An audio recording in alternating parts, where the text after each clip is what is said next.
Hello and welcome to this app tour for the Salt Church app. I'm going to walk you through some of the things that you can do with the Salt Church app so you have a better understanding of all of the tools that you have available to you now with the app. So you can see I already deep pressed on the app icon, which made it so it opened to the quick action menu. On Android, this is also available as an app shortcut where if you hold your finger down on the icon, it will open this way. So this allows you to jump directly into specific sections of the app quickly, but I'm just going to press the icon and go into the app like normal. You're now in the home menu, or in the home screen, I should say, and you have a bunch of different areas you can go to. But before I even talk about that, I want you to look at the paper airplane in the top right corner of the screen. This will take you to your notification settings. So I'm going to press that, and you can see here I can control different notifications. You can see that I have Thrive Women turned on already, and it was just saved from previously when I was testing the app. But you can see that at the top you have the ability to allow notifications. This means that I will just get general Salt Church notifications which are sent out to the church. So you also have the ability to below that to get notifications for the Fearless Youth, for Salt Kids, for Thrive Women, and for Heart of Manliness. And these are set up so that if for some reason Salt Church wants to send notifications to just these groups, they have the ability to do so. But if you want to get notifications for those, you're going to want to turn this on. So for instance, let's say I'm one of the youth leaders or someone with youth in the church, I would turn on Fearless Youth, and I'm also going to turn on Heart of Manliness, and that means that I will get those notifications. But if a notification goes out to, for instance, Salt Kids, I don't have a kid in Salt Kids. There's no reason for me to see those notifications. So now I won't get those if they're sent specifically out to that. So you can have all of these bottom ones off and have the top one on, and you're probably still going to get most of the notifications. But if there's something targeted, you want to make sure you have those set up so that you're getting the notifications that you should get. All right, on this homepage, you have access to some things that are only available from this homepage. An example of this is this playlist on the left. This playlist links directly into Spotify and specifically into a worship set list for Salt Church on Spotify. So I just pressed that and you can see it took me right into the worship set list. So I could press shuffle play, start listening for free on Spotify, and then in the top left corner, I could press the Salt Church, go back to Salt Church button on iOS, or you could just press the back button on Android. And now I would be in the Salt Church app listening to Salt Church worship music while also navigating through the app, doing whatever else I want to do with the app. On the right hand side, you can see there's the ability to take notes, and you can see there's also a tab in the bottom left corner. Both of those open the same thing, so I'll talk about that in a minute. At the bottom here, you have prayer. This allows you to send just a prayer request into Salt Church. And on the bottom right, you have the ability to connect with Salt Church, and you can see you have a tab there at the bottom. So the rest of these things on the home screen are just convenient ways to quickly get to the tabs in a visual representation of it, but I'm just going to follow the tabs now. So I'm going to select the Notes option. And here you have sermon notes for Salt Church. You can see you have the sermon series banner at the top, as well as the name of the sermon. I believe this was last Sunday's sermon from the time of this recording, which was God is Fire. So you can see we have the name of the sermon, a short description, and then below that are the sermon notes for the message. So the really neat thing about this is you can see at the top of the screen it says touch any section to take a note. So let's say that Rob's talking about from Moses to Pentecost. I could say I really like how I cannot spell. Rob described God here. So I could type that as a note, right? And I'm going to click add, and now you can see there's a little symbol that appeared there showing that I took a note there. So the sermon continues. We go through this passage, and then we get to the bottom where Rob is summing things up, and we talk about it's neat seeing how God makes his presence known. So I took that on the note about the fire of God makes his presence known. You can see another note appeared there. So you can see when you have a long set of sermon notes like this, it's nice to be able to see really quickly on the left-hand side where I have taken notes. And I can just tap into that section and immediately see the note that I took on that section.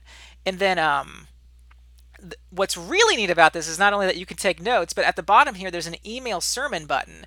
And the email sermon button will open this email inside, I'm sorry, it'll open the sermon notes into an email. And you can see it'll take the notes you took and put them in line where you took them. So there was the From Moses to Pentecost sermon note. You can see I have a personal note there where I wrote, I really like how Rob described God here. If I scroll down to in the closing section, the fire of God makes his presence known, you can say it's neat seeing how God makes his presence known. So now I can email this to myself. And what's even cooler is we see people that will set up folders like in Gmail or wherever they end up emailing it to, and the folder's just for sermon notes. So now they have all of their sermon notes that they've taken archived, and then maybe there's a life group later in the week. You can go back and look at the notes and see what you wrote on it to reference it during life groups. So hopefully that gives you a neat idea of what is available with the sermon notes that are now inside the Salt Church app. Next up is the calendar. You can see here it's a list of events going into the future with the soonest event at the top of the list. And for every event, there will always be an add to calendar and an information button. And I'm going to, for the top item here, back to school, I'm going to select the information button. We'll see what comes up. And you can see it says there are no additional details for this event. But then below that, worship service, you can see there were details added for this event. And then below that for Fearless Youth, you can see a register button even appears there. So if I click the register button, I believe it's just going to take me to the Salt Church website because this is more of a demo to show how the register button works. But you can see the register button will take you right to the page where you would go to register. Or you can select the information button, which I missed the information, but you can select the information button and it will give you the ability to take other actions. You have the register button still, but also you can see it says you can register for the Fearless Youth at this or email Pastor Rob at Pastor Rob's email, and I can select email and it will open an email to him telling what the email's about automatically because this was for Fearless Youth, the event was. The last thing you can do is the Add to Calendar button. So right now we're looking at the calendar inside of the Salt Church app. But what if we want to add these events to our personal iCalendar or to Google Calendar for our family or whatever reason we want to add it? It'd be a lot easier to track the events that are relevant to us in our own calendar. And that's what these buttons are for. The first time you press a button, we'll see here, it'll add, hey, Salt Church wants access to your calendar. So that just allows it to write these events to your calendar. I select OK, and now that August 19th event was added to my calendar. From there on, I can just scroll down this list of events and just select every event that's relevant to my family or to myself, and I can just add them to my calendar. So in a matter of like 20 seconds, I could probably add months of events from Salt Church to my calendar that easily. So we've already gone through the home section. I'm going to skip over to the connect section. The Connect section just gives you a number of neat ways to connect with Salt Church. So that can be calling, emailing, social media, getting directions, website. But the top option is email invite. Now this is only available on iOS, so only for iPhone and iPad. It is not available for Android because of how the emails are formatted. It's not possible to do it on Android right now.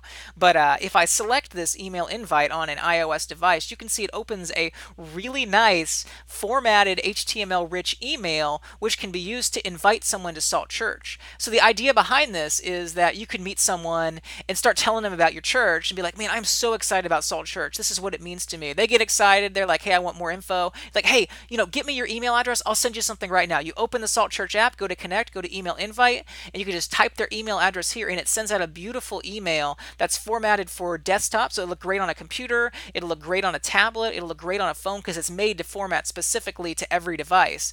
And you can see there's links in it, which will guide them to different areas of the website or wherever they should go to learn more. They can get directions from this. So this is just a great introduction to Salt Church that's already been designed by Salt Church for inviting people to church. The next thing we'll cover real fast is giving, and this just gives you the ability to digitally give. So you can press the digital giving button here, and it will take you to the page to digitally give to Salt Church. Or also it just gives you information about giving through an envelope or in person at church. The last section within the app that I want to cover is the photos section. So I'm going to press the photos button. It's going to open my camera, and then I'm going to flip the camera to point at me. Hey, it's me. There's a great picture of me, and I'm going to select use photo.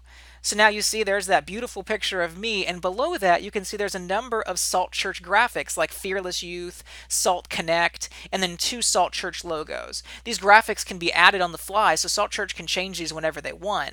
But I can select any of these, so I'm going to select Fearless Youth because it looks awesome, and I'm going to drag it out into the picture, and you can see I can make branded pictures that I can post wherever I want to advertise Salt Church. So I've made this picture. I'm going to click in the top right corner. You can see this arrow. I'm going to select that, and it will let me know where I can share it to. I can share it to Facebook, Instagram, Twitter, wherever I want. So I'm going to select Facebook. And it will open up from within the app. So I'm still inside the Salt Church app. I now have the ability to write something, post on my wall, and just say something I love about Salt Church. So you can use this during church. So let's say you're in Fearless Youth. Let's say there's a youth event going on during church. You can go take a picture and throw this on the picture, or you can do whatever you want to be able to just create pictures with Salt Church branding on it. And I'm going to press the close button now. And that covers everything within the app. So there's one other thing I wanted to talk about that having the app does for you. So once you have the app on iOS, it also adds iMessage stickers. So I'm going to go into iMessage, and I can go to I'm going to walk you through the process of getting iMessage stickers into the app. So right now, if you're an Android user, we're kind of done with everything that can be done with the app up with Android, and this is just one little extra thing. So on iOS, inside of iMessage, I press that little arrow next to where I type the message, and you can see there's a camera, a heart, and then another symbol. I'm going to click that other symbol, and that opens my stickers. Now in the bottom left corner, you can see a grid of 4 boxes. I'm going to select that, and then in the top left corner of these options, you can see there's a store. I'm going to select that. And now in the top right corner, there's manage. I know this is crazy, but once you do all of this, everything will be activated. You won't have to go through all of this again. So I'm selecting manage, and this is where you're going to be right here. Now, if I scroll down through all the different sticker packs available, you will see that one of the options right here you can see me toggling is the Salt Church app. So this will initially be toggled off automatically. So you have to come do this, toggle it on, and then select done, go back, and then I'm going to go ahead and select this button to look at all my sticker packs. I'm going to go into Salt Church, and boom, now I have Salt Church stickers that I can use from within iMessage. So I can be texting with someone from the youth group and be like, throw in this in here, and it looks have an awesome piece of artwork to either share with someone within the church, or just while I'm chatting with someone in the church, throw it in there as a conversation starter either. So hopefully this video gives you a really cool idea of everything you can do with the Salt Church app. If you want more details about some of these features, maybe more in-depth details, you can visit our website at faithlinkapps.com. Have a great day.